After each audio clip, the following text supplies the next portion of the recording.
गुरुवार से शनिवार यानी 30 मार्च तक हिमाचल प्रदेश और उत्तराखंड में बारिश और बर्फबारी का अनुमान है। मौसम विभाग के मुताबिक मैदानी इलाकों की बात करें तो पूर्वी राजस्थान, पंजाब, हरियाणा, पश्चिमी उत्तर प्रदेश में हल्की बारिश और बिजली की गरज के साथ बौछारें पड़ने का अनुमान है।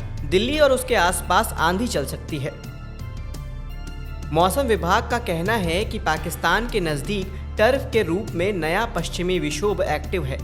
दूसरी ओर 29 मार्च को एक नया पश्चिमी विक्षोभ एक्टिव होने की स्थिति में नजर आ रहा है। इन दोनों विक्षोभों से मौसम में बड़ा बदलाव देखने को मिलेगा। कृषि वैज्ञानिकों ने आम के किसानों को मंजर निकलने से पहले ही कीट से बचाव के लिए उचित छिड़काव करने की सलाह दी है। पहला छिड़काव इस तरह से किया जाता है कि कीटनाशक पेड़ के छाल के दरारों में छिपे मथुआ कीट तक पहुंचे। मंजर के समय बूंदाबांदी हो जाने पर घुलनशील सल्फर या कार्बेंडाजिम या हेक्साकोनाजोल का स्प्रे करने की सलाह दी गई है। हाइड्रोपोनिक्स खेती को बढ़ावा देने और मिट्टी पर किसानों की निर्भरता को कम करने के लिए सरकार इस पर 50% की छूट दे रही है। इसके लिए अलग अलग राज्यों में अलग अलग नियम के तहत सब्सिडी दी जा रही है। महाराष्ट्र सरकार ने हाल ही में उन किसानों के लिए 50% सब्सिडी की घोषणा की है जो पशु चारा बढ़ाने के लिए हाइड्रोपोनिक्स का उपयोग करते हैं। राष्ट्रीय बागवानी बोर्ड ने प्रत्येक राज्य के लिए सब्सिडी का नियम बनाया है। इन नियमों और शर्तों का पालन कर किसान हाइड्रोपोनिक्स के लिए सब्सिडी ले सकते हैं। हरियाणा सरकार ने किसानों को उपज का कम दाम मिलने पर मुआवजा देने का इंतजाम किया है। सरकार ने इसके लिए भावांतर भरपाई योजना चलाई है। इस योजना के तहत किसानों को उनकी उपज का कम दाम मिलने पर मुआवजा दिया जाता है। राज्य के किसान बागवानी बीमा योजना के तहत अपनी फसल का बीमा कराकर 40,000 रुपये प्रति एकड़ तक मुआवजा प्राप्त कर सकते हैं।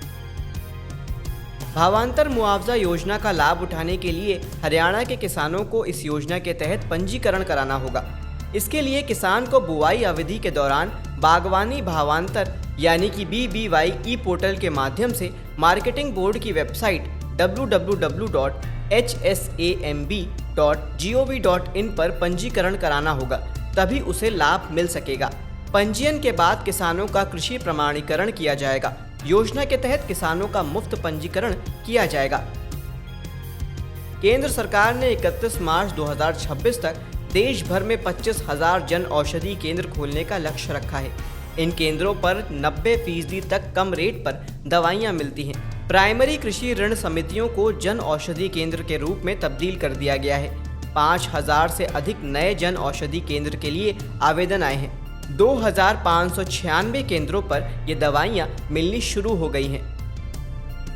पूसा के कृषि वैज्ञानिकों ने किसानों के लिए एडवाइजरी जारी की है, जिनमें नई फसलों की बुवाई और पक चुकी फसलों के मैनेजमेंट का तरीका बताया गया है। वैज्ञानिकों ने बताया है कि पूर्ण रूप से पके तोरिया या सरसों की फसल को तुरंत काट दें। अगर 75 से 80% फली का रंग भूरा है तो समझ लें कि फसल पक गई है। अधिक समय तक कटी फसलों को सूखने के लिए खेत पर रखने से चितकबरा बग से नुकसान होता है। इसीलिए कटी हुई फसल की जल्द से जल्द गहाई कर लें। फसल की गहाई के बाद फसल अवशेषों को नष्ट कर दें। इससे कीटों की संख्या को कम करने में मदद मिलती है। कृषि वैज्ञानिकों ने कहा है कि टमाटर, मटर, बैंगन और चना की फसल में फली छेदक कीट पर निगरानी रखें। कीट से नष्ट फलों को इकट्ठा कर जमीन में दबा दें। अगर कीटों की संख्या अधिक हो तो BT 1 ग्राम प्रति लीटर की दर से छिड़काव करें। फिर भी प्रकोप अधिक हो तो 15 दिन बाद सिप्नोसैड कीटनाशी 48 EC 1 मिलीलीटर को 4 लीटर पानी की दर से छिड़काव करें। दूध देने वाले पशुओं को अधिक देखभाल की जरूरत होती है। इसके लिए पैरा भूसा कड़वी के साथ औसत 400 किलोग्राम वजन वाले पशु को परवरिश के लिए 1.5 किलोग्राम दाना प्रतिदिन देना चाहिए, जबकि गाय को प्रति 3.0 किलोग्राम दुग्ध उत्पादन के लिए 1 किलो दाना अलग से देना चाहिए।